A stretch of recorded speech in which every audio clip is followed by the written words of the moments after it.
What's going on, my broskiis? My name is Toadskii, back again here to bring you guys yet another One Piece Treasure Cruise video. So today, we got some news, which is cool. So we got more global stuff. We were expecting the official announcement of Nami and Komurasaki Sugo Fest yesterday, but it came today. This will be dropping tomorrow as of me recording this video today. And that is going to be also the conclusion of the Blitz battle, the Four Emperors Blitz battle. So once that ends, we're going to be starting off with the Sugo Fest. Also tomorrow we have the Kizuna Clash will be coming tomorrow, and I don't see it here, but we will be getting a brand new clash as well. There's going to be a new raid boss that's going to be introduced into the game, raid boss Carrot. I thought that was also coming tomorrow, but because the banner is not here, I suspect that's not going to be the case. Perhaps in the next couple of days we'll get information about that. But yeah, so tomorrow we've got the Sugo Fest, and we also have a Kizuna Clash starting tomorrow. I will be uploading a video talking about Kizuna Clash. Potentially, I might make a video, make it like a preparation video sometime today, maybe. But because it comes out literally tomorrow, I don't know. Either way, I'll have two different teams for each of the boss variations. I've got full free-to-play teams already prepared for you guys, so definitely look forward to that. So in this video, I want to talk about all the news that dropped today. So first of all, we've got the official announcement of the Nami and Komurasaki Sugo Fest. I did make a video about this as well. There should be a card at the top of the video where I talk about every single unit here. We basically go through the basic details of the Sugo Fest, including the steps here. So all the steps are right here. Basically, you shouldn't be pulling. It is not a 2x legend rate Sugo Fest. I had a strange feeling that they might have changed it to a 2x legend rate. That's not the case. It is just a generic Sugo Fest with generic step-ups, nothing really too special here. Now, I know that Nami and Komurasaki are a lot of fan favorite characters, but honestly, the characters are not like top tier. They're good, but they're not top tier. If you're looking for top tier, you should definitely wait for Sober Mask, and you should definitely wait for Luffy and Zoro Dual Legend, which should be coming, I would say, about a month from now, but we'll have to wait and see when that's going to be dropping. But that's going to be a big celebration, and that's the one you should be pulling for. This one, not so much. I don't really suggest it. Because if it was 2x legend rate, I honestly would just be saying, you know, maybe doing a few multis isn't going to hurt. But because it's not 2x legend rate, you don't really need to worry about this banner at all. Also, we did get news that there will be a free multi-pull given out. That was also mentioned in the video that I made the other day. But here we have a brand new campaign event which does actually mention this. So you can see from April 22nd to May 3rd, during this event period, you get a free 10+1 rare recruit pull. Now, this is not a free multi every single day. It's just the first, you only get one multi for free throughout the entire duration of the event. And that's it. But that's cool. We get a free multi-pull. That's always nice to see. We'll always take the free multis. So that's really, really cool. Now, Challenge Treasure Map has already been announced. This is kind of crazy. So we can see on May 3rd that this Challenge Treasure Map is going to be going live, which would mean that the actual treasure map itself should be about probably 48 hours after the beginning of this particular event. So I would say May 5th would be, May 5th or May 6th would probably make sense. Probably May 6th, right? May 6th to May 10th is probably going to be the next treasure map. The next treasure map unit, by the way, is a treasure map Robin, and she's very, very good. You do not want to miss out on picking up that Robin. So that would mean that after the Nami and Komurasaki banner, it's going to go straight into a treasure map Sugo Fest. That's what it looks like so far.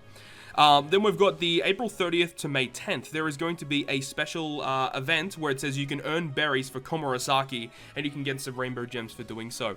So there's going to be Chopper Man missions, and depending on how many berries you earn throughout the event period, you can get up to 10 free rainbow gems, which is good. I don't really know how many berries you need to earn, but the way that this is structured is if you pull Legend Komurasaki, that definitely helps out because she doubles the amount of berries you earn at the end of a quest. But even so, if you're just going to be playing the game relatively often, you're not really going to have to worry about, you know, using a berry boosting captain in order to fulfill these missions. It's a pretty straightforward event. So that's that. Also on the fourth event, so May 2nd to May 5th, Rainbow Coast is going to be here every single day throughout that period. And remember, make sure to clear these every single day. You get a free rainbow gem upon clearing it, so always good to get free gems. We've got the fifth mission, double berries on certain extra islands. So from April 30th to May 10th, during the event period as before.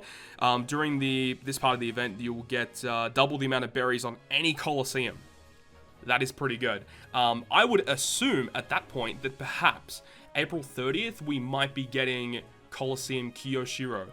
He should be the next Colosseum unit to debut on Global, and because it says, you know, only on certain Colosseum, or only on the Colosseum, you'll be getting the berry boost, it kind of makes sense if it all plays in line with it being with Kyoshiro's release. So I would say April 30th is a pretty good guess for when he should be dropping. And he is the first debuting Colosseum unit where you have to farm his highest difficulty on the Chaos difficulty version in order to get his very specific limit break materials because of that new update that came out recently. So very, very interesting stuff. Looking forward to Kyoshiro's release. He's a pretty good unit actually. So there's that. The 6th event is some more Chopper Man mission rewards. You can get certain Almighty manuals, including Slasher or Cerebral manuals, which makes sense because both Nami and Komurasaki are Cerebral units. Komurasaki is a Slasher unit and a Cerebral unit, if I'm not mistaken. So there you go. You can pick up some Almighty manuals, which can help you level the skill of those new legends if you do end up pulling them, or you can save them for other characters. Do whatever you want with them. The 7th event is interesting. So it's a login event from April 26th to May 10th. Log in during the event period to receive 1 rainbow gem every single day. I don't know if this is like a rainbow gem login thing on top of the one that we already have. I really hope it is. That would be fantastic because that would mean that we get like an additional gem per day just for free, which would be cool. I hope the way that it's laid out, it says it's a login bonus, so I assume it's going to be stacked on top of the stuff that we normally get every single day, so that's going to be really, really good as well. And then double the chance to level up a skill from April 26th to April 30th, so that will be at the start of the Sugo Fest actually, and between May 6th and May 10th, which is when we think the treasure map is going to be. The only problem I see here is if we think Kyoshiro Colosseum is coming out on April 30th, he won't be out during double skill up. And if treasure map starts on May 6th, then you're going to have to skill him up right before you go into the treasure map. So I'm not really a big fan of how that's structured. I would have preferred it if potentially the skill up started 2 days later, but then ended 2 days later, or even just make the whole event 2 times skill up. That would be even better, honestly. But it is what it is. We don't control these things. And that's it. So that's the whole campaign event. But that is not it. We actually have more information that was announced today. So if we scroll down, we can see that there is a brand new unlockable ship. Now, I was eventually going to make a video about this, but we've got the actual event here in the game now, so we can have a look at it. So this is a ship that you can go ahead and spend 30 gems on the unlockable missions on Extra Island to unlock, and you get this ship, and it's basically built for Komurasaki, basically. It's essentially built for that, but you can use other characters with it. But let's discuss what it does, and then I'll give you my thoughts and opinions on the ship. So, between April 26th and May 10th is the event period in order to unlock this ship. Unfortunately, the other unlockable ships are not coming along with this celebration. It would be cool if they were. Unfortunately, they're not.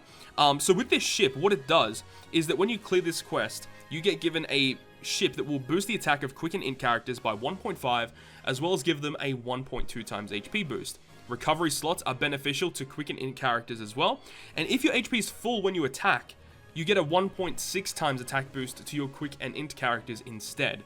So, looking at it at a face value, yes, it is a very good ship, and it is worth the 30 rainbow gems. However, saying that, there are not too many circumstances where you are going to be using a full quick or a full int, or even a quick and int hybrid team, right?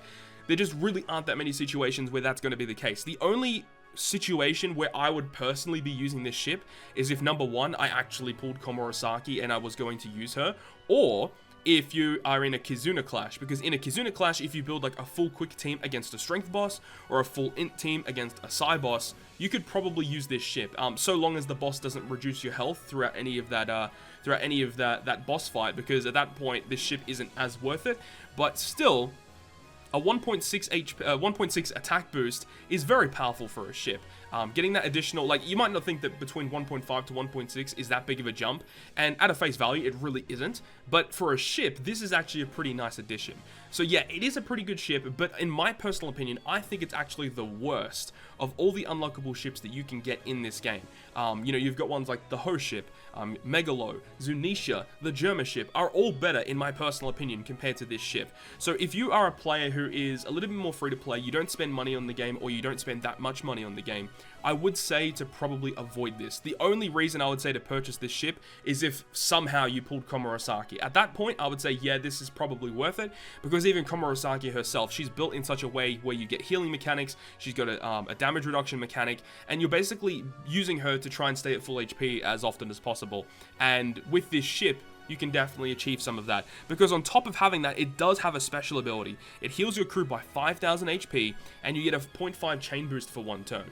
So yeah, it's pretty good for Komurasaki, right? It is actually just built for her.